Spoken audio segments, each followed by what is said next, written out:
Assalamualaikum teman-teman. Jadi kali ini saya akan menjelaskan tentang mekanisme sidang. Sebelumnya perkenalkan, nama saya Muhammad Aizir Falah.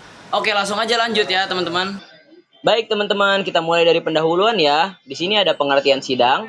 Sidang merupakan forum formal suatu organisasi guna membahas masalah tertentu dalam upaya menghasilkan keputusan yang akan menjadi sebuah ketetapan.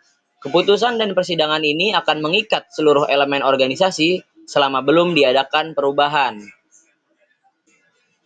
Selanjutnya, setelah pendahuluan, di sini ada jenis-jenis sidang yang terbagi menjadi 4, yang akan saya bacakan secara garis besar. Yang pertama, sidang paripurna, atau sidang yang dilaksanakan untuk mengesahkan segala ketetapan dan keputusan yang berhubungan dengan permusyawaratan dan berisi tentang pengesahan akhir hasil-hasil sidang. Jadi, sidang paripurna ini adalah sidang akhir untuk menyempurnakan atau fiksasi atas keputusan akhir hasil sidang. Kemudian yang kedua ada sidang pleno. Sidang pleno adalah sidang yang dilaksanakan pada pertengahan periode kepengurusan lembaga eksekutif dan legislatif yang membahas pertanggungjawaban atas kegiatan-kegiatan yang telah dilaksanakan setelah periode serta penilaian legislator kepada eksekutor. Selanjutnya yang ketiga ada sidang istimewa. Sidang istimewa adalah sidang yang dilaksanakan secara insidental atau hanya ketika terjadi suatu hal yang mengharuskan diadakannya sidang untuk menyelesaikan perkara tersebut. Atau bisa kita sebut juga dadakan ya teman-teman.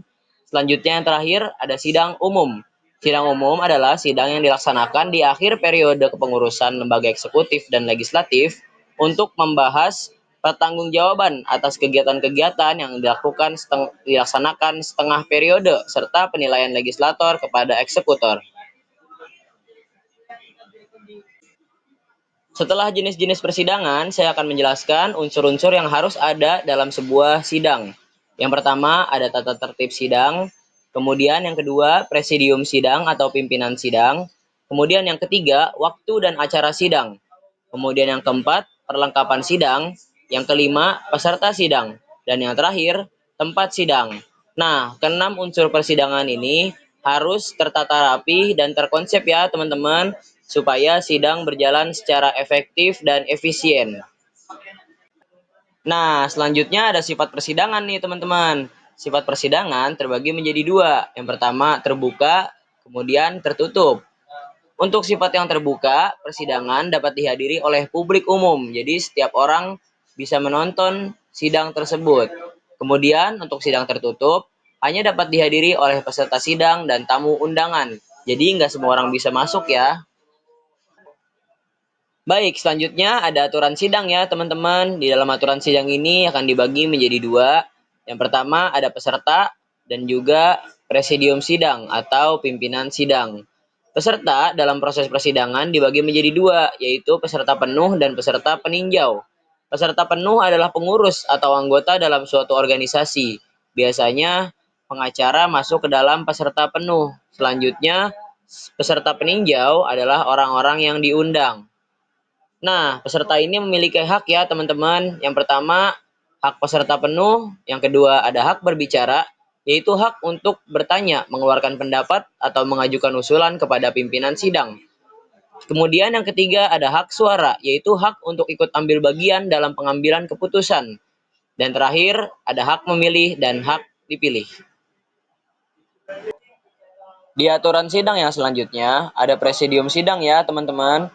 Presidium sidang adalah orang yang ditugaskan untuk memimpin dan mengatur jalannya persidangan. Pimpinan sidang harus berjumlah ganjil, baik itu satu atau tiga, untuk memudahkan pengambilan keputusan dalam persidangan. Selanjutnya, untuk tugas presidium sidang, itu ada dua. Yang pertama, presidium sidang 1 dan presidium sidang 2 bertugas untuk memimpin jalannya sidang. Selanjutnya, presidium sidang 3 bertugas untuk mencatat notulensi dari keseluruhan agenda sidang. Nah, bisa juga kita sebut presidium sidang ini pimpinan sidang.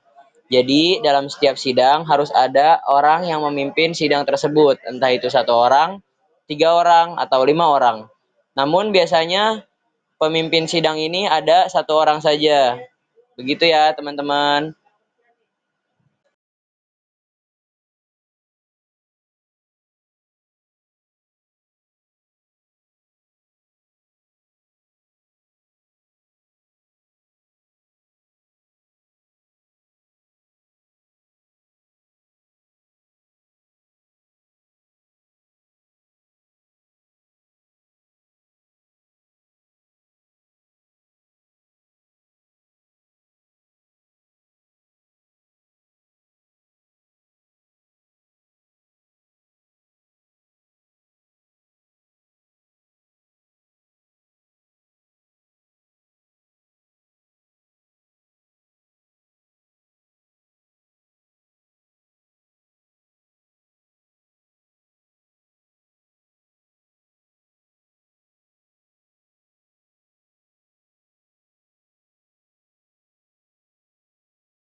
Nah, selesai sudah penjelasan tentang mekanisme sidang dari saya, Muhammad Agzir Falah, teman-teman. Sekian, terima kasih atas perhatiannya. Wassalamualaikum warahmatullahi wabarakatuh.